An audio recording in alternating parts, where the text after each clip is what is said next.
masyarakat Melayu di Rempang. Saya datang sholat maghrib di rumahnya. Saya makan di rumahnya pada malam hari. Kita ngobrol, diskusi mendalam sekali. Ternyata kesimpulannya adalah mereka ingin agar kalau investasi masuk, pergeserannya itu tidak boleh di luar dari Rempang.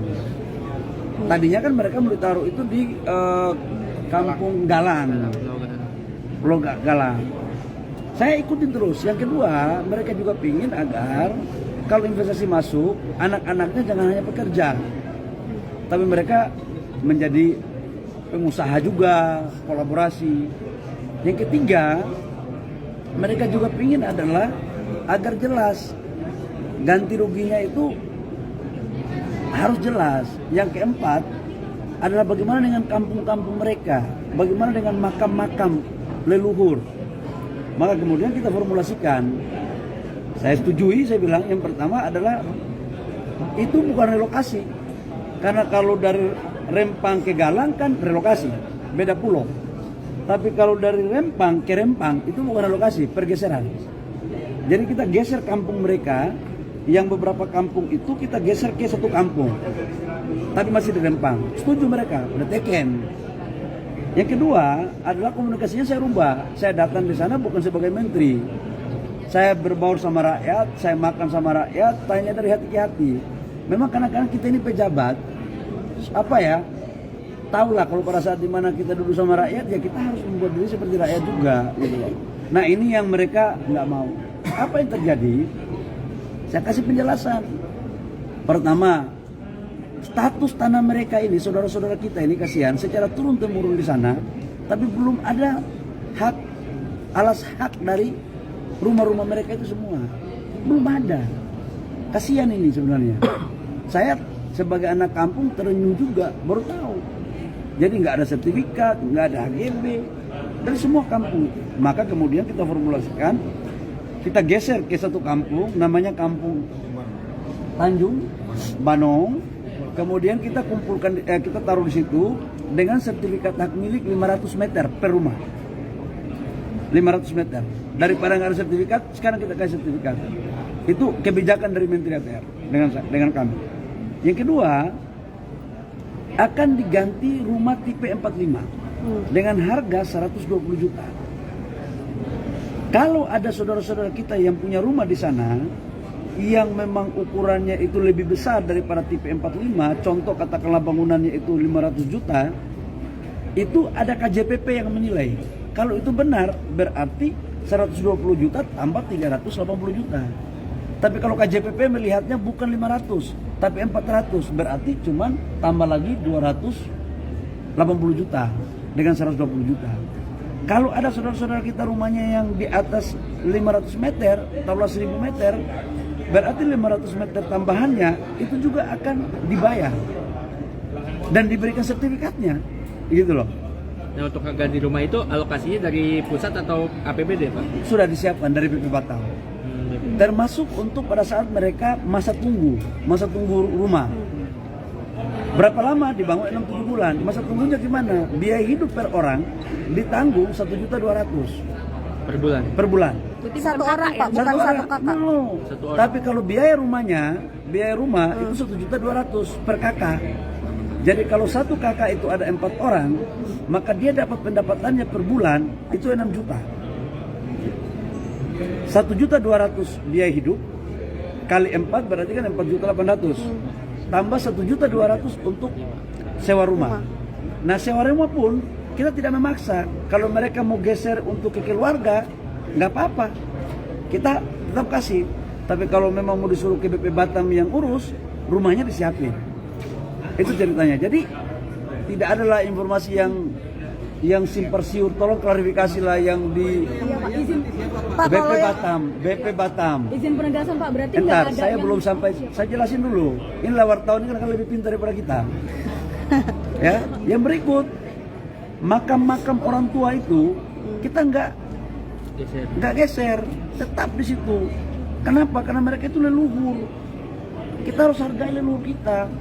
Malah saya buatkan pagar dengan gapuranya supaya kita bisa malam Jumat ngaji di situ, puasa hari raya kita bisa datang nyekar, gitu loh. Yang berikut juga, perlakuan kita dalam ganti rugi terhadap hak kesulungan yang di sana berbeda dengan orang yang sudah turun temurun dengan yang baru datang. Kan ada juga yang baru datang 2004 ke atas, ada juga yang baru datang 2010, ada juga yang nggak jelas, gitu loh. Jangan perlakuannya sama dengan orang yang sudah secara turun temurun di sana. Makanya kemarin penyampaian saya kepada rakyat, kita tidak boleh tidak boleh sedikit pun untuk tidak kita berikan hak-hak kesulungan kepada mereka. Jadi kemarin saya bicara clear sekali. Dan saya datang sendiri dari Rempang. Saya datang ke sekolah-sekolah itu. Jadi kalau dianggap bahwa pemerintah nggak turun, saya pikir saya sudah sangat turun, sudah seperti orang kampung, gitu loh. Apalagi Itu pertanyaan. total nilai alokasinya Pak untuk tadi dari keseluruhan lah yang dipersiapkan. Dari alokasi sekarang, karena dari total kawasan itu, ini juga penting media ngomong ya. Areal itu kan totalnya 17.000 lebih, kurang lebih ya. Tetapi 10.000 lebih itu adalah hutan lindung. Nggak bisa diapa-apain. Yang bisa dikelola itu hanya 7.000. 7.000 atau 7.500 lah, kira-kira begitu. 7.000 sampai 8.000. Itu pun tidak bisa kita pakai semuanya, karena ada fasun kan. Nah, dalam rangka bagaimana menetralkan dan bagaimana komunikasinya secara baik, kita fokus dulu 2.300 hektar, di mana investasi itu akan diadakan sekarang. Jadi 2.300 hektar itu dulu yang kita lakukan.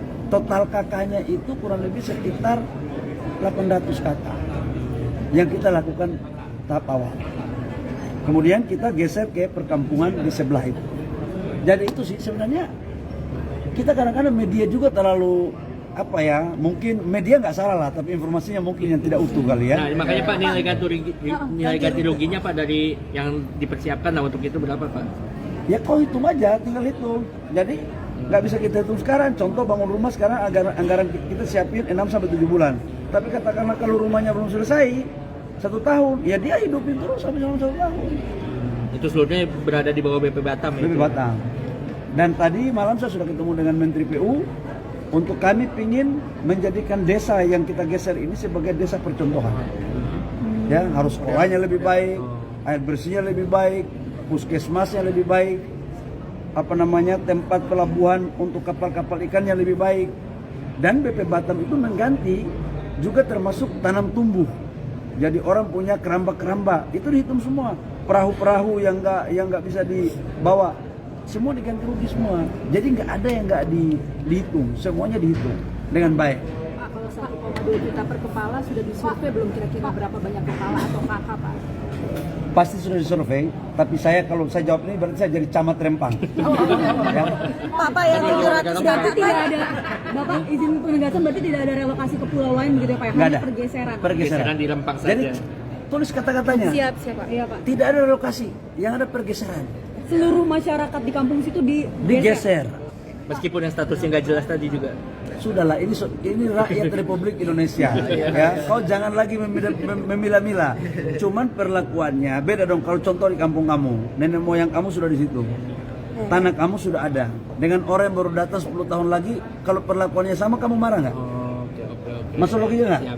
Nah, saya nggak perlu jawab, kau jawab. Soalnya kalau saya jawab, Pak, yang nanti kamu 700 berpikir kakak, Pak, yang 700 kakak kan bakal dibangun 6-7 bulan kan rumah. Itu dimulainya kapan, Pak? Start, kita mulai sekarang. Tim saya kan masih di sana. Bulan depan atau di bulan ini, Pak? Setelah kita kan sekarang lagi melakukan pendataan untuk mereka bisa bergeser kan. Setelah itu langsung dibangun karena kita tunjukkan kepada mereka kalian mau di blok mana.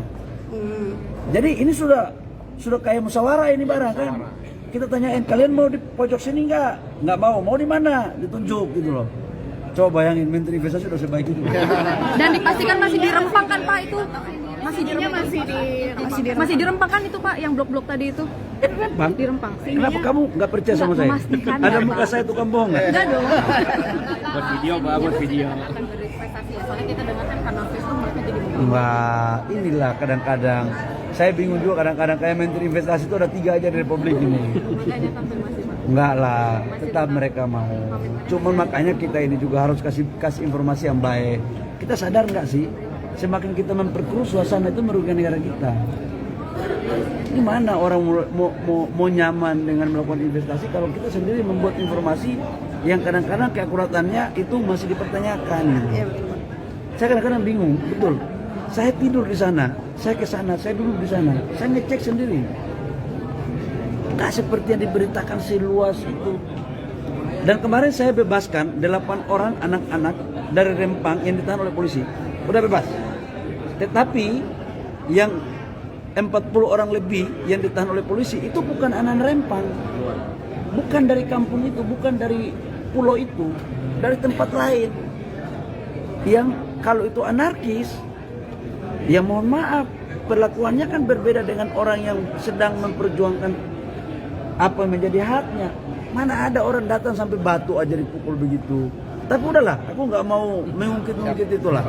Yang jelas negara hadir dan bertindak secara proporsional terhadap saudara-saudara kita yang melakukan hal-hal yang kayak kemarin-kemarin. Ya, Terima kasih Bapak. ya. Terima kasih Bapak.